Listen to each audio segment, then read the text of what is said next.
Good afternoon. I'm Deputy County Executive Ken Jenkins, and we want to continue to say congratulations to Congressman-elect and County Executive George Latimer, who is out of the county for right now. Today we're going to have our municipal guest be the Lewisboro Town Supervisor, Tony Gonsalves. Tony will talk to us about everything that's going on in Lewisboro.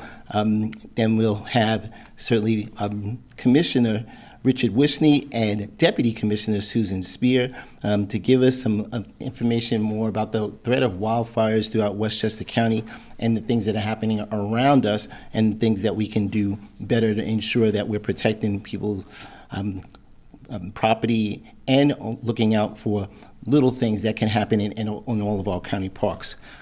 We'll go through the school bus cameras to let everyone know that where we are now, that it's live for the school bus cameras. And then we'll talk economic development, bringing up our Director of Economic Development, Bridget Gibbons, Michael Remita, the President and CEO of the Westchester County Association, and following up with the Director of Workforce Development for the Westchester County Association, Jason Chapin.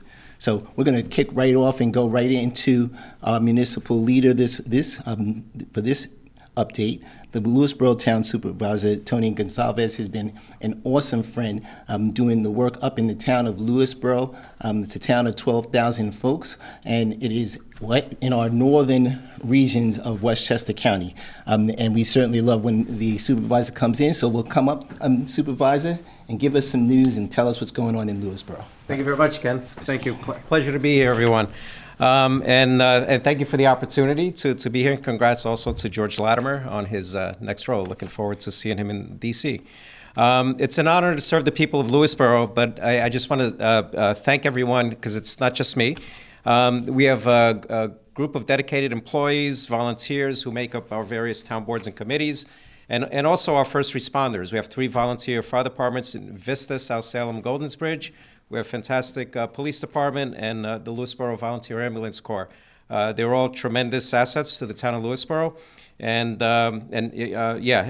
they're just terrific. And we have excellent relationships with the county as well as with our state reps, both Senator Pete Harcum and Assemblymember Chris Burdick, who actually are residents of Lewisboro. So we're fortunate in that as well. So population, as Deputy County Executive Ken Jenkins mentioned, we're over almost 12,500 with 4,200 households. We're 50 miles north of New York City, 23 miles north of White Plains. We share borders with Somers, Pound Ridge, North Salem, Bedford, and Connecticut. 29 square miles, so we're a pretty large-sized town in the shape of a boomerang. It takes about 25 minutes to get from Goldensbridge on one end to Vista on the other end. 6 hamlets: Vista, Goldensbridge, Cross River, Wacabuck, Lewisboro, and South Salem. 3 hamlet shopping centers in Goldensbridge, Cross River, and Vista. We're part of the Katona-Lewisboro School District. We have a lot to offer to our residents and visitors. We have hiking trails, parks, preserves, with much wildlife, including bobcats. And one of the pictures that you'll see, which I think is being presented, will include a bobcat that we recently picked up on one of the cameras that we have at one of the preserves. We have an inclusive playground, which was a major addition to our recreation facilities in town that supports varying abilities. Part of Lewisboro overlaps, or Ward Pound Ridge overlaps part of Lewisboro.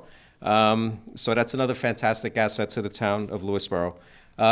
Plenty of transportation, 6 New York State roadways, and we thank New York State DOT for paving Route 35, which was the most heavily traveled east-west route north of 287. We have a train station in Goldensbridge on the MTA Harlem line. And hopefully one day we'll have the county B line extended up to Lewisboro, so we'll talk about that.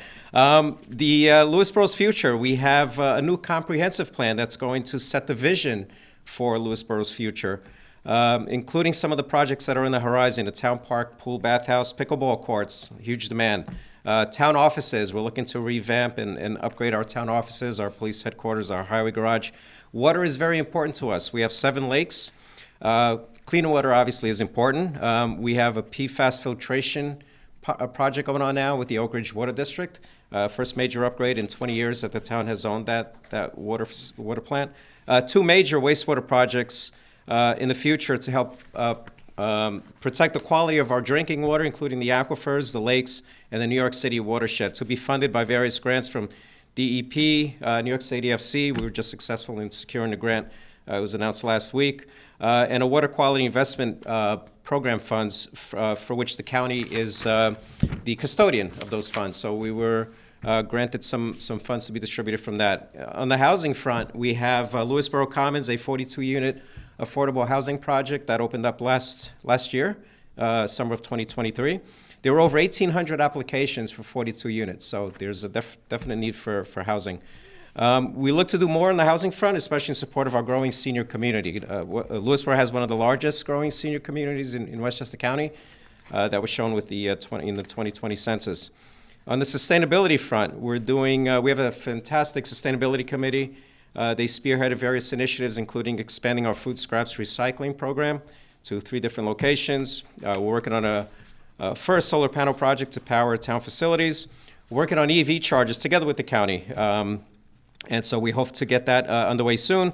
And other projects with EV vehicles, EV equipment such as lawnmowers. So we look forward to the continued partnership with our friends in county government.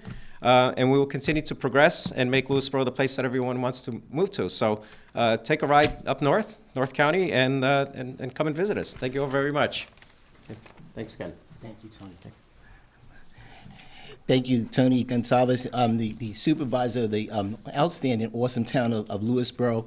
And certainly, he talked about a lot of great things that are happening in the town, specifically whether it's with housing, with open space, with EV charging initiatives, working with the county, and again, the continued partnership. But most importantly, he was talking about the watershed. And a lot of times our Westchester residents don't realize that up in those towns that are in part of the watershed, it's all part of the drinking water supply for not just Westchester County, but for the city of New York as well. And there's a lot of regulations that go in and out of that between the wastewater recovery facilities, septic things that are happening, and all that work that's going on with PFAS. So congratulations to the town and continued hard work with the town of Lewisboro, and certainly all of the members of the town board that are outstanding, that continue to do their work together. So thanks a lot. At this time, we're going to talk a little bit about wildfires, and we're going to bring in our Commissioner of Emergency Services, and Richard Wisney, and our Deputy Commissioner, Susan Spear, to talk a little bit about wildfires. Thank you, sir. Thanks for having us today. Good afternoon, everyone. Unfortunately, Westchester County and the entire Hudson Valley are currently under a very high risk for fire danger. As a result, there are local red flag warnings, and the governor has announced a statewide burn ban through November 30th. The combination of very dry condition, high winds, and severe drought have led to the very high fire risk. We are asking the public to please take this matter very seriously. So far this month, there have been 131 brush fires here in Westchester County. This weekend, there was a large brush fire in Elmsford, which required the response of several departments as well as the county's hazmat team. On Sunday, Tarrytown's Marine Unit was dispatched mutual aid to Rockland to assist with a large brush fire there. This morning, Somers reported a large brush fire requiring aid from several neighboring departments. Local fire departments are responsible for the initial response to a fire, and they determine if additional assistance is needed to fight the blaze. If additional assistance is needed, Westchester County will coordinate the mutual aid response through our Department of Emergency Services Fire Division and our 60 Control Emergency Communications Dispatch Center, which functions 7 days a week, 24 hours a day. Westchester also provides mutual aid for neighboring counties. For example, over 35 firefighters from several local fire departments, including Croton Falls, Bedford, Katona, Somers, Buchanan, and Golden's Bridge, have responded to the large wildfire in Orange County with tankers, brush trucks, and engines. DES sent in its mass decamination unit to the scene so firefighters would have on-site access to warm showers. Our county technical rescue team has also sent crews with UTVs since the weekend and is scheduled for the rest of the week. So what can you do to prevent a fire? Do not throw cigarette butts out of your car window, which unfortunately is a terrible practice by many of our citizens. Do make sure cigarettes are completely extinguished before disposal. Do not start outdoor fires. Do keep any outdoor equipment that can generate sparks, such as chainsaws, lawnmowers, away from vegetation.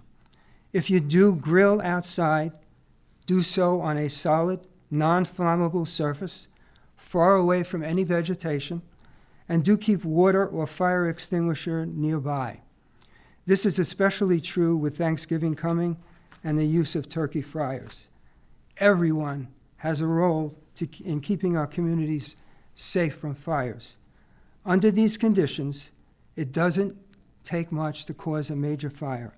And finally, a big thank you to our firefighters, our 911 distributors, EMS, police, and other first responders who work under difficult conditions to keep everyone safe. Thank you. Thank you, sir. Okay. And thank you, Richard.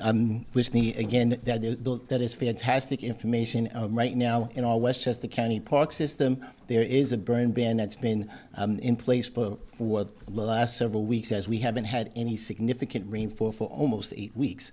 This is really important as far as when you are walking around in parks and maybe smoking a cigarette, to make sure that you put that out in the appropriate place, as Richard was talking about. But also, when you're just driving, utilize your car things as opposed to tossing them out the window, because again, that little spark that comes from a cigarette butt can end up being a large wildfire that could range out of control. Certainly, we have that happening in our Rockland County and New Jersey border, and sometimes people have smelled the smoke for that. And if we recall last year when we had the orange smoke from the Canadian wildfires, people should realize that this is a significant problem. And again, you can help stop that. And it was a great point to point out, because I know that there's so many people that enjoy frying turkeys outside, where they absolutely should be doing that. But in this particular scenario where the weather has not given us any significant rainfall, that little spark that could come off of that turkey fryer could mean a very, very dangerous situation for you and your family. So again, thank you so much, Richard and Susan, for bringing that information up, and certainly shouting out all of our first responders, our fire, our EMS, and our fire, police, EMS, and everyone that helps participate in that. We had a tragedy that happened in one of the state parks with someone who was helping out the fire brigade, and he was doing his job, and a tree fell on him. And again, you may see that there are flags at half-mast around the state for state parks in recognition of that loss. So again, everything that you can do to help prevent those things. No burning of leaves. I know that there's some folks that try to do that during this time of year. Everything could be a disaster. So right now, don't do any of those burning things at all, again, to protect our environment. So again, thanks so much. Well, before we get to our economic development news, we want to remind people that today, Monday, November 18th, that we're reminding everyone that the school bus camera enforcement program begins. There was a 30-day period where the school bus cameras were installed on the school buses in various school districts, and we're going to go through those school districts again. But it is a reminder that it is illegal to pass a school bus with its red lights flashing pursuant to New York State law. Traffic approaching from either direction must stop before reaching the bus, either on a 2-lane road, multi-lane highways, or on divided highways. So a lot of times people think that if they're on the other side of a divided highway that they don't need to stop, but that is not the New York State law. A first-time stop-on violation carries a fine of $250, and subsequent violations within an 18-month period are subject to a $25 increase to a maximum of $300. Westchester is just the latest municipality in the state of New York to partner with Bus Patrol following the success of similar programs in Rockland, Orange, Dutchess, and Putnam counties, and specific municipalities in Westchester County that were participating already, like the city of Yonkers. The participating school districts in the newer version that is just starting today to be enforced with tickets that will be issued is the Lakeland Central School District, the Mamaroneck School District, the Ossining Union Free School District, the Eastchester Union Free School District, Tarrytown Union Free School District, the Blindbrook Rye Union Free School District, Katona Lewisboro School District, the Greenberg Central School District, Hendrick Hudson Central School District, the Croton Harmon Schools, Harrison Central School District, and the Irvington Union Free School District. Certainly other districts can apply and they can be implemented. There won't be announcements for those, but everyone should recognize, again, school safety, school bus safety is all of our concern as motorists to ensure that we are protecting our young lives and the people that are bringing them back and forth to the bus, because a lot of times people may not see them. So again, enforcement is going live today. The 30-day period that Bus Patrol had in those school districts that I just read out is over. And again, you will start getting summonses in the mail should you do that. And the reality is, don't. Right? Again, I know that it's a challenge, especially on certain roads where you don't think that you have to stop either way. That is not the New York State law. You need to stop when you see the red school bus lights flashing on either side of a school on the street, whether it's divided or not. So let's keep that in mind and make sure that everyone is as safe as possible. We want to talk a little bit now about our economic development. And we have three special guests with us here. But first, our Director of Economic Development, Bridget Gibbons, Mike Ramita, the President and CEO of the Westchester County Association, and Jason Chapin, Director of Workforce Development for the WCA. So let's ask everyone to come up, and I'm going to pull this out for Bridget. So thoughtful. Thank you very much. Thank you so much, Deputy County Executive. Healthcare is the largest single economic engine in Westchester County and the surrounding region. Within the lower Hudson Valley, our hospitals alone contribute close to $13 billion in annual economic impact and employ over 54,000 workers. Unfortunately, as a lasting impact of the COVID-19 pandemic, hospitals are struggling to fill critical positions, which causes stress within the organization. The Healthcare Talent Pipeline Program was created in partnership with the Westchester County Association, the Westchester Career Center staff, and other organizations to help address this issue. The program helps disadvantaged job seekers get healthcare training to land better jobs while enabling employers to fill their in-demand positions. The results of this program have been impressive, and in a minute you'll hear from Michael Ramita and Jason Chapin from the WCA, who will provide more details on the program and the achievements. In addition to the economic impacts, the program has allowed healthcare providers to fill critically needed positions, and it has also provided new opportunities to individuals who want to work in healthcare professions but did not previously have a way to undertake the training. I want to thank the county executive and deputy county executive for their leadership on this important and impactful initiative, and also my thanks to the Westchester County Association for our great partnership. Thank you. Thank you, Bridget. Many of you know the Westchester County Association as the region's business roundtable. Our mission is to unite and mobilize professional leaders to address issues that impact the regional economy. One of those issues is housing, so it was great to hear Supervisor Tony talking about all the progress that he's making up in his community on housing. We are steering an organization called Welcome Home Westchester, welcomehomewestchester.org for those of you who want to learn more about that. And that's a partnership between the WCA, other community groups, other business groups, and the nonprofit community. But here we're here to talk today about the Healthcare Talent Pipeline Program and this Workforce Development Initiative. And today we really celebrate a significant milestone in the HTPP, and that is reaching 175 hires. Rarely do you see a program that comes together so successfully. The county has listened to the talent needs of the hospitals and the healthcare providers and worked with us to put this program together. It's 175 workers who now have not just jobs, but a career path.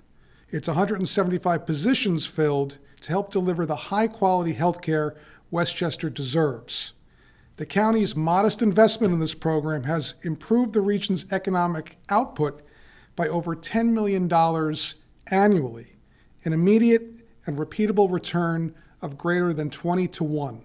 So every $1 that the county has invested in this program, it is receiving back $20 every year in direct economic impact. And because it generates direct county tax receipts through increased sales tax revenue, it provides a net improvement in the county budget. Because of this investment, return in direct tax receipts, budget-wise, it is better than a cost-free program. Meanwhile, the talent needs remain intense, and our employers stand ready to continue to hire more HTPP-trained workers. That's more folks getting jobs and launched into careers in a strong and growing field right here in Westchester. It would be hard to engineer a better workforce program or to come up with a more efficient and effective use of invested county funds. To talk a little bit about the specifics and some of our program partners, I'm now going to turn it over to my colleague Jason Chapin, who runs our workforce development programs at the WCA. Thank you.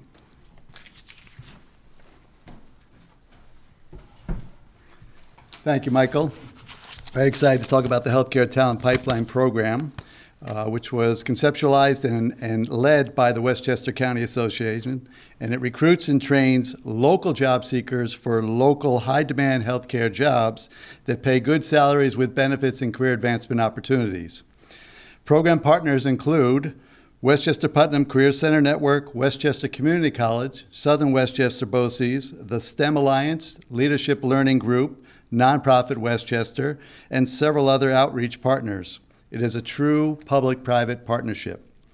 The innovative program includes tech skills training, job search training, job fairs, child care scholarship and lift pass opportunities, and performance-based participant stipends. So now I'd like to give you some numbers in addition to what you've already heard. 275 job seekers have enrolled in the program, and 269 of them have completed medical assistant, medical administrative assistant, and certified nursing assistant training. And there have been 175 hires to date, with another 25 to 30 expected this year. And the demographics are truly very impressive. 93% of the participants are female, 7% male, 43% Hispanic, 34% Black, 15% white, 3% Asian, 5% other. And 55% of the participants have a high school diploma, no more. 22% have some college, and 23% have a college degree.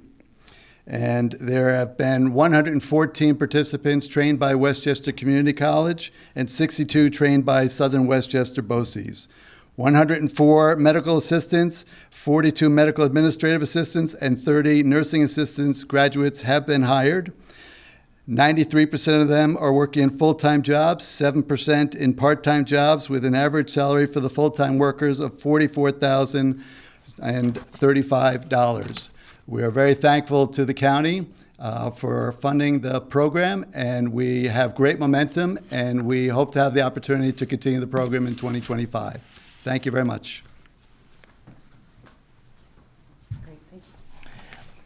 Thank you, everyone, and certainly we want to continue to lift up that leadership that happens at our Westchester County Association with its executive director, Mike Ramita, and certainly Jason Chapin, who is the leader of this particular initiative, which has so many great results, and thank you for sharing those with us. But we all know that in our healthcare industry, as our executive director, Bridget Gibbons, pointed out, is that has been a challenge across the board. It's not just the only area that has challenges in employment and hiring, but again, the leadership of the Westchester County Association with coming up with a creative program, partnering with the county to be able to get people in careers and make sure it's not just a job, it's a career, and fulfill the needs in our healthcare industry. So again, thank you for the leadership of the County Association in working with everyone to continue to make Westchester the biosciences hub of the the country and continue success in this particular program. And we know that,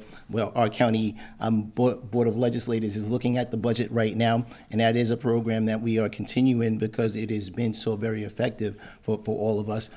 Whatever numbers that come out at the end of that as the process goes through. But again, the results are tremendous. And Mike Ramita also mentioned the Welcome Home Westchester program, another initiative that they continue to lead with many partners to address the concerns of some of those folks that come through a career program like the ones that are working in our healthcare industry, which have a specific income range, and to make sure that Westchester can be a place where they not only work, but they can live as well in a comfortable basis. So again, partnering again, it's so very important. Westchester County Board of Legislators, as I mentioned, is working on the $2.5 billion budget that we presented to them just recently on November 7th. They're going through their budget process right now, and they continue to meet with the individual departments during the day, and you certainly can see that online. They have had one public hearing in Greenberg already. I believe the next one is up in Ossining.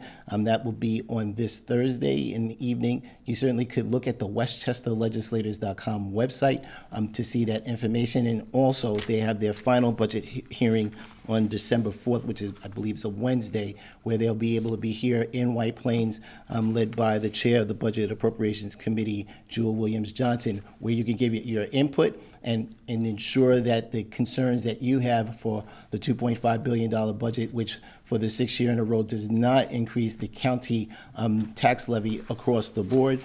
Certainly there are increases in the sewer districts and water districts, but we look at this as a holistic view. And again, for the 6th year in a row of holding the line on taxes, it is just a tremendous thing that the Board of Legislators is working with us right now to get through. And again, we'll see that the budget gets back to us. I believe the date is on December 12th. December 9th, when the Board of Legislators will present that final budget for their consideration and vote.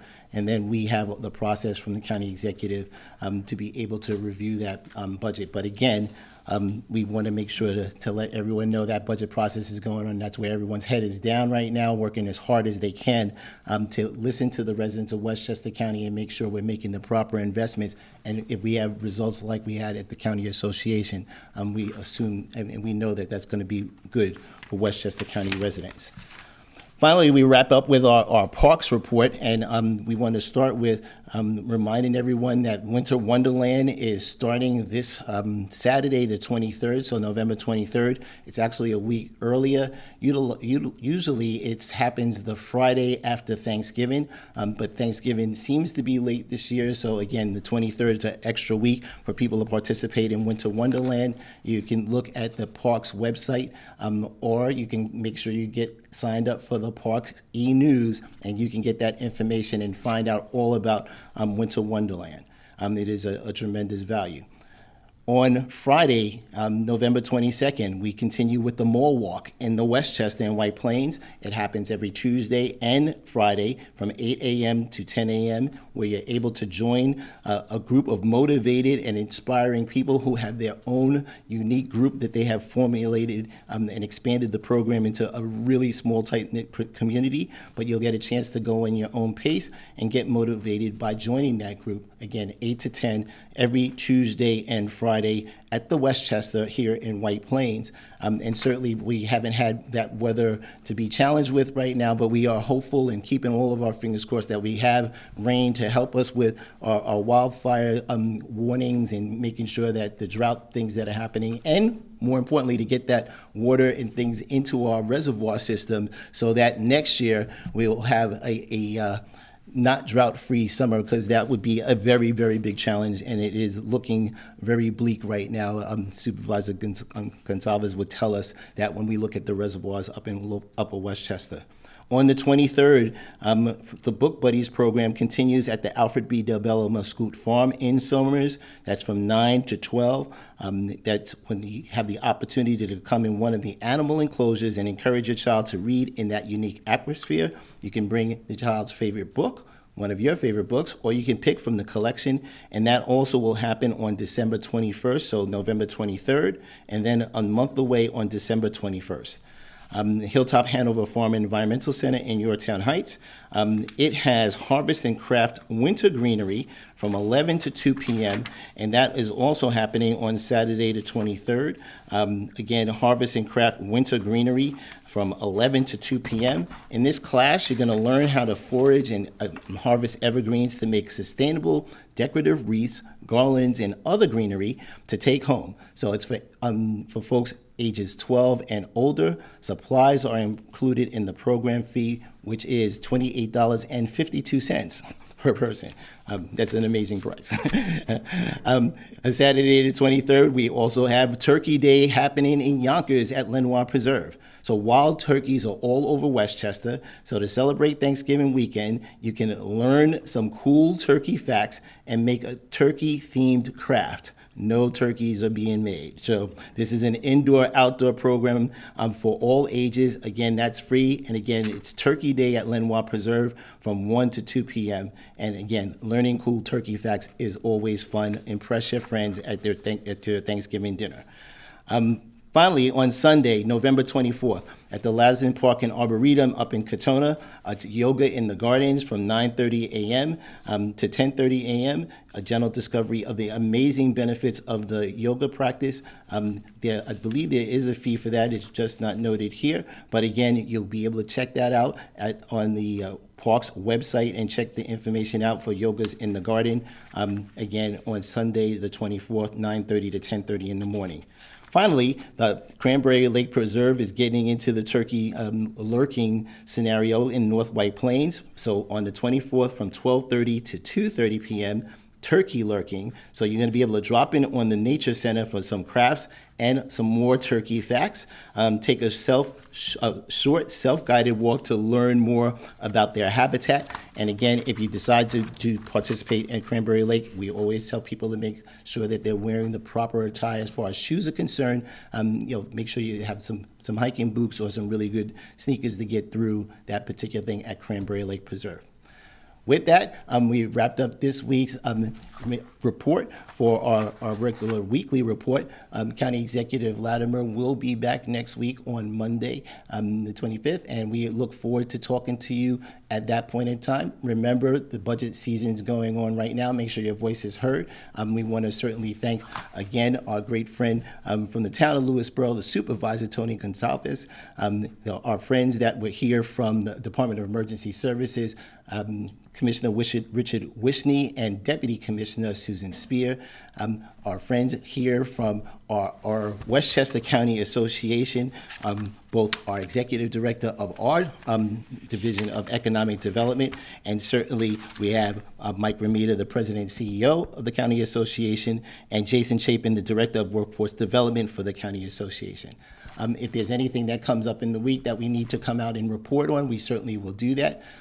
We also have Tom Kleiner in the room, who is our Executive Director of Workforce Development, giving support, and there was a mention of the program and partnership of the program there as well.